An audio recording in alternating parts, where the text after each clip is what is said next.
આજે કંઈક તૂફાની કરીએ. જીપીએસસી ડીવાયએસઓમાં પૂછાયેલો દાખલો છોડીને આવ્યા હશો પણ આજ પછી નહીં છોડો, જોજો.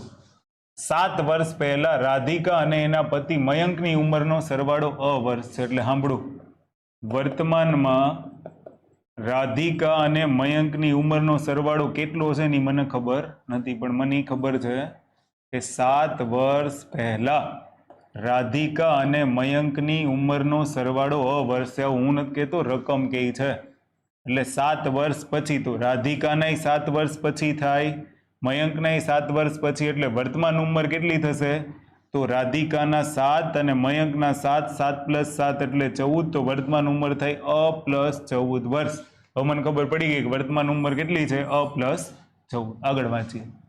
5 વર્ષ પછી તેમના 2 બાળકો અર્પણ અને કૃપાની ઉંમરનો સરવાળો 2 વર્ષ છે. અને સીધે સીધું આવું સમજો કે 5 વર્ષ પછી એના 2 બાળકો છે, અર્પણ અને કૃપા, અને એની ઉંમરનો સરવાળો 2 વર્ષ છે.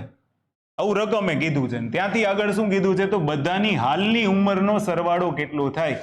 તો મારી વાત ધ્યાનથી સાંભળો કે 5 વર્ષ પછી અર્પણ અને કૃપાની ઉંમરનો સરવાળો 2 વર્ષ હોય, તો હું એમ કહું કે 5 વર્ષ પહેલા એટલે વર્તમાનમાં અર્પણ અને કૃપાની ઉંમરનો સરવાળો કેટલો હોય? તો સાંભળજો, 5 અર્પણના, 5 કૃપાના, એટલે ટોટલ 10 વર્ષ બાદ કરવાના.